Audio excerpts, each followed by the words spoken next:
दोस्तों, आज की कहानी सफ़र एक प्रेम कथा जिसे लिखा है मनीषा सूर्यवंशी ने। तो इस कहानी में इन्होंने क्या लिखा है ये तो इसे पढ़ने के बाद ही पता चलेगा।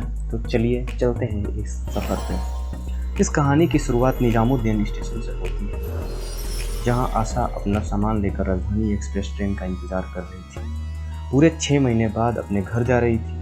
वो बहुत खुश थी, पर साथ ही थोड़ी चिंतित भी थी, क्योंकि उसके माँ और पापा ने उसकी शादी कहीं फिक्स कर दी थी और वो अपने घर वालों की बात कभी नहीं टालती, इसलिए वो खुशी खुशी शादी के लिए मान गई। थोड़ी देर में ट्रेन भी आ गई और वो अपना सामान लेकर कोच में चढ़ गई। उसने अपना सामान जमाया और सीट पर जाकर बैठ गई। ठीक कुछ मिनट बाद एक सुंदर गोरा चिट्टा सा लड़का चढ़ा।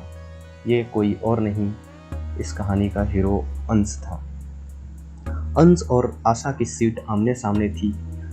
वहाँ उनके अलावा और कोई नहीं था, सिर्फ वो दोनों थे, बिल्कुल अकेले। वो कोच भी सिर्फ 2 लोगों के लिए था, जिसमें दरवाजे भी लगे होते थे। अंश अपना सामान रखकर नोवेल पढ़ने लगता है। आशा और अंश एक दूसरे को इग्नोर कर रहे थे। कुछ देर में ट्रेन भी चल पड़ती है। आशा मन में, यार मैं क्या करूं, मैं तो बहुत बोर हो रही हूँ। अब अंश के बारे में सोच रही है, मतलब अगर इनकी जगह कोई और आया होता तो कितना अच्छा होता। कम से कम बात करते करते समय तो निकल जाता।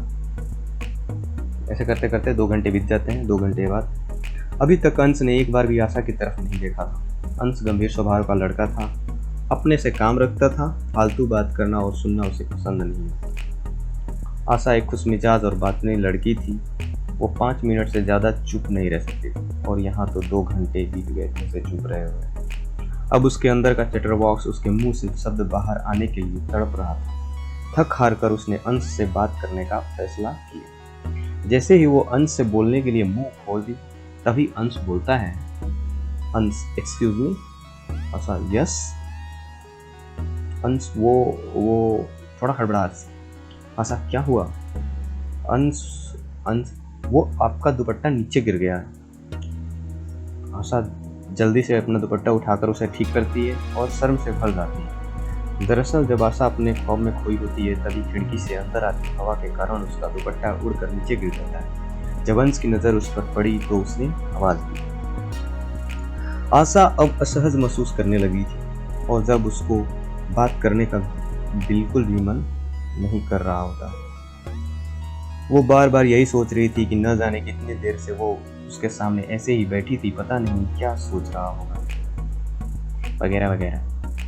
अंश मन में लगता है वो अनकंफर्टेबल फील कर रही है। क्या करूं, बात करूं? अरे यार, कहीं कुछ उल्टा सीधा ना पहुंच ले। अभी टीटी याद आता है और दरवाज़ा खटखटाता है। अंश दरवाज़ा खोलता है और अपना टिकट चेक करवाता है। टिकट चेकर आशा से भी टिकट मांगता है, पर ना जाने वो कौन सी दुनिया में खोई होती है। अंश और टिकट चेकर के 2-3 बार आवाज़ देने पर भी जब वो नहीं सुनती, तो मजबूरन अंश ने उसे हाथ लगाकर आवाज़ दी। अंश के छूने से उसको एकदम सा करंट जैसा महसूस हुआ। वो एकदम से अपनी सोच से बाहर आई और अंश को सवालिया नज़रों से देखने लगी। टीटी ने बोला, मैडम अपना टिकट दिखाइए। आशा अपना टिकट निकाल कर दिखाती है। वो थोड़ा हड़बड़ा रही होती है और उसकी हरकतों को अंश देख रहा होता है। टीटी के जाने के बाद अंश पानी देते हुए, ये पानी पी लो और हड़बड़ाना शर्माना छोड़ दो, जस्ट रिलैक्स। आशा पानी पीने के बाद, थैंक्स। अंश मेंशन अंश, हाय आई एम अंश वर्मा।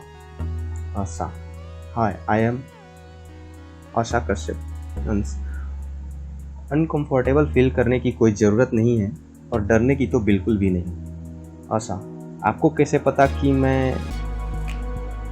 अंश मुस्कुराकर बात को बीच में काटकर बोलता है, तुम्हारे चेहरे और हरकतों से। तभी आशा बोलती है, मतलब? अंश, मतलब कि तुम्हारा चेहरा बता रहा है कि यू आर फीलिंग अनकंफर्टेबल। आशा, ओह। आशा धीरे धीरे पहले जैसे हो जाती है और दोनों मिलकर बातें करने लगते हैं। कुछ देर बाद सिर्फ आशा बोल रही होती है, अंश चुपचाप से सुन रहा होता है। कभी कभी बीच में मुस्कुरा देता है। अंश मन में, यार ये लड़की कितना बोलती है, इससे अच्छा तो ये वैसे ही रहती, भगवान क्या करूं अब। आशा, सुनिए क्या हुआ, कहाँ खो गए आप? अंश नहीं नहीं। ऐसे करते शाम हो जाती है, ट्रेन एक स्टेशन पर आकर रुकती है।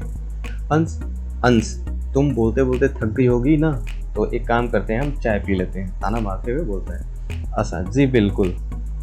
आशा ताना समझ नहीं पाती तो अंश मन ही मन मुस्कुरा देता है। दोनों स्टेशन पर उतरते हैं और चाय वाले के पास जाकर कुछ चाय लेकर अपनी सीट पर आ जाते हैं। दोनों चाय पी रहे होते हैं, तभी एकदम से आशा अंश को घूरने लगती है। अंश क्या हुआ, ऐसे क्यों घूर रही हो? आशा आपने मुझे उस समय ताना क्यों मारा? अंश मैंने कहाँ ताना मारा, मैंने तो बस चाय के लिए कहा था। आशा ज़्यादा भोले मत बनिए, मुझे सब समझ आता है, आपने मुझे ताना ही मारा था। इतनी प्रॉब्लम थी तो कह देते, मैं अब इतनी बातें बोलती ही नहीं। अरे तुम गलत समझ रही हो, ऐसा कुछ नहीं है। अच्छा ऐसा ही है। अंश अच्छा बाबा, I am sorry for that.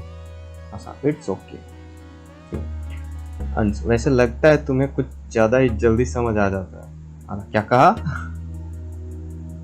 अंश हंसते हुए अरे कुछ नहीं, वो मुझे ऐसे ही पागलों की तरह बड़बड़ाने की आदत है ना, तो बस वही बड़बड़ा रहा था।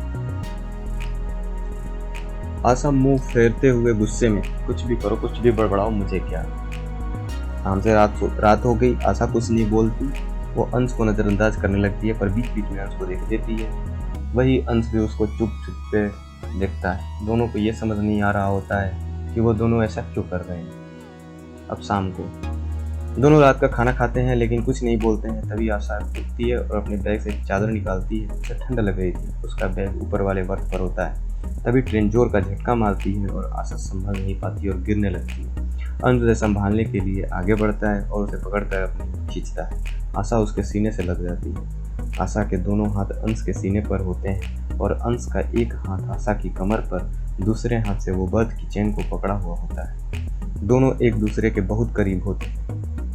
दोनों को एक दूसरे की बढ़ी हुई सांसें सुनाई दे रही थी। जब दोनों की नज़र मिलती है तो दोनों एक दूसरे में खो जाते हैं। अंश पहली बार उसे नोटिस करता है कि वो कितनी सुंदर है। गोरा रंग, तीखे नैन।